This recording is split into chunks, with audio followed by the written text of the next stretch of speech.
Thank you very much for talking with us. Thank you. Talk to me about your initial reaction to this film. I feel like you look at the script and you don't go, oh, this is going to be an easy one. Yeah. My initial reaction was I recognized, I was reading the script, I said, I recognize this story, sort of. And it was that I said, oh yeah, this is that, the oil spill thing, that was the big ecological, potentially a disaster there in the Gulf. And I was kind of shocked to find out that 11 people had died and that the explosion was so big you could see it from outer space at night. And then if it was that big, how did anybody survive it? And the fact that over 100 people did fascinated me, and I was kind of shocked that I didn't know that. And everybody I've ever talked to said, did you know that? And they said, no, not all I knew about was the oil spill. And I thought that was interesting, and I felt that was an interesting reason to look at telling a human story that is something we have overlooked and something that had been presented to us in a different focus on an ecological problem as opposed to, as well, a human disaster. Yeah, like afterwards, we all heard about the economy of the local area and the tourism affected. But like you're absolutely right. Like I totally forgot that 11 people had died. I didn't forget it. I didn't never know it. Yeah. You know what I mean? I wasn't aware of it. I thought that was more than interesting. I thought it was politically charged. I thought it was a comment on the media in general.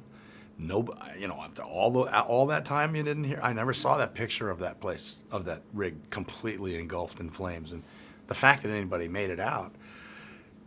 I was just once I started reading it, I was fascinated by it, and I thought it was an incredibly emotional story. And part of that emotion is Mr. Jimmy, your character. You play this real life guy. What was it like to become him? Well, you always want to try to capture the person as best you can for the very fact that you're obligated to do that to them, for them. I would love to have met Mr. Jimmy. I never did. I don't know why that didn't happen, but it just wasn't in the cards. Yeah, which I also find interesting. But I tried my best after, looking at a lot of research, looking at his testimony, and looking at other, lots of pictures and things that you could get, and also talking to people who knew him, worked with him, and people who had done the job, the OIM job. Is like there's a difference between a captain of a ship and the captain of a submarine. Mr. Jimmy was the OIM. That's a little bit more like being the captain of a submarine. It's a little more specialized. So all those things lent to help me understand what the writer had discovered himself about this character, this person. But you have to remember you're playing somebody who's real, who was in a real situation, and I think you're obligated to try to capture as much of the reality. It's not something you can just willy-nilly go ahead and make up like you can with other characters.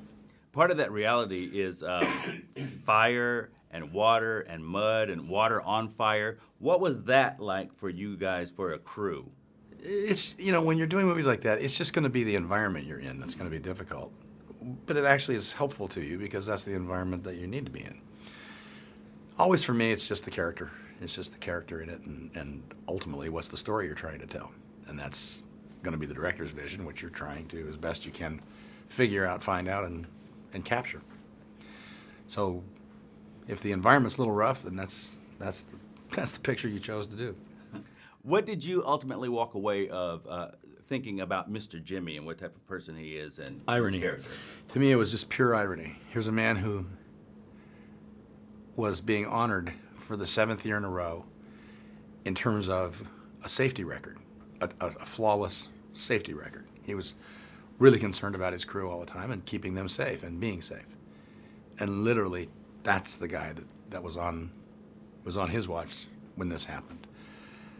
I just find that incredibly ironic because there was nobody, as far as I could see, who was more concerned about the safety of the rig itself and all the crew members on it than Mr. Jimmy, and he's the one that it happened to.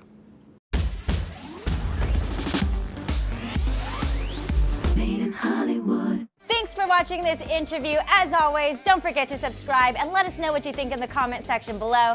For the next Made in Hollywood interview, click right here. Do it. Click it.